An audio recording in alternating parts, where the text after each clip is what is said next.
ഒരു മിനിറ്റ്. കട്ടിങ്ങിനെ കുറിച്ചല്ല സംസാരിക്കാനുള്ളത്, മലപ്പുറത്തിനെ കുറിച്ചാണ്.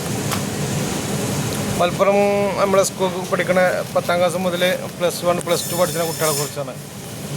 നിങ്ങൾ അറിഞ്ഞിക്കണോ എന്ന് എനിക്കറിയില്ല, പക്ഷേ അറിയാത്തവരുണ്ട് ഷെയർ ചെയ്തോളൂ. നമ്മളെ കേരള പോലീസ്, മലപ്പുറം പോലീസ് ഒരു ലാസ്റ്റ് ബെഞ്ച് കുബേരാറിനാണ്ടൊരു വകുപ്പ് ഉണ്ടാക്കിയിട്ടുണ്ട്. സ്കൂളിൽ തല്ലുണ്ടാക്കുന്ന ആൾക്കാർ, അതേമാതിരി അങ്ങാടിയിൽ തല്ലുണ്ടാക്കുന്ന ആൾക്ക്, കുട്ടികൾ ലൈസൻസ് ഇല്ലാതെ വണ്ടി, മോട്ടോർ സൈക്കിൾ, വാപ്പാൻ്റെ വണ്ടിയൊക്കെ മോട്ടോർ സൈക്കിൾ സ്കൂൾ കൊണ്ടുവരുന്ന ആൾക്കാരൊക്കെ, ലൈസൻസ് ഇല്ലാതെ വാപ്പാൻ്റെ വണ്ടി കൊണ്ടുവരുന്ന ആൾക്കാർക്ക് 30,000 റുപ്യാണ് ഫൈന്, പിന്നെ തന്തയ്ക്ക് വേറെ കേസും. അപ്പോൾ അത് ശ്രദ്ധിച്ചോളൂ. അത് പണ്ടത്തെ മാറിയല്ല, നിങ്ങൾ അങ്ങാടിയിലിട്ട് തല്ലേണ്ട പരിപാടിയുണ്ട്. പിന്നെ എൻ്റെ കാണുമ്പോൾ ഞാൻ ഒരുപാട് ഉണ്ട്, കാളിയങ്ങാടിയിൽ, കരുവാരക്കുണ്ട്, പൂക്കുട്ടുംപടം, നിലമ്പൂർ, ഇവിടെ ഒക്കെ വലിയ തല്ലുണ്ടാക്കുന്നുണ്ട്. ഈ തല്ലുണ്ടാക്കുന്ന ഒരു അവസാനം സ്കൂളിൽ പഠിത്തമുണ്ടാവില്ല, എവിടെയും ടി സി കിട്ടിയാലുണ്ടല്ലോ, പിന്നെ എവിടെയും പോകാൻ പറ്റില്ല ഞങ്ങൾക്ക്. അപ്പോൾ ഞാൻ പറയാലോ പറഞ്ഞു, അതുപോലെ ലാസ്റ്റ് ബെഞ്ച് കുബേരാറിനൊരു ഓപ്ഷൻ ഉണ്ട്. മഫ്തിയിൽ പോലീസുകാർ അങ്ങാടി കൂടെ ഉണ്ടാവും.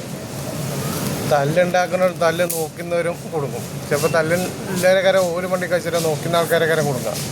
ഭാവി കളയാൻ നിൽക്കണ്ട. 10ാം ക്ലാസ് മുതൽ +2 നിങ്ങൾ അങ്ങാടിയിൽ നിങ്ങൾ പുറത്ത് നിങ്ങൾ ആളാകാൻ വേണ്ടിയിട്ട് തല്ലുണ്ടാക്കുന്ന പരിപാടി നിർത്തിക്കൊണ്ട് ഞാൻ പറയാലോ പറഞ്ഞു. ഇനി നിങ്ങൾക്ക് തീരുമാനിക്കുക, പഠിക്കണോ തല്ലുണ്ടാക്കണോ. പണിയും കാര്യങ്ങളൊന്നും ഉണ്ടെങ്കിൽ അതേമാതിരി പണിയെടുത്ത് ജീവിച്ചേണ്ടി വരും. പഠിത്തമൊന്നും ഇല്ലെങ്കിൽ, പഠിത്തമുണ്ടെങ്കിൽ ഓഫീസിൽ കുത്തിറക്കുക, അല്ലെങ്കിൽ ഇതേമാതിരി ടേക്സി പൊട്ടി, മോശപ്പെട്ട പണിയായിട്ടല്ല, പക്ഷേ നല്ല ശമ്പളമൊക്കെ ഉണ്ട്. നോക്കിക്കോളെ, ആലോചിച്ചോളെ, നല്ലത് വേണം ചീത്ത വേണം തീരുമാനിച്ചോളെ. ഓക്കെ.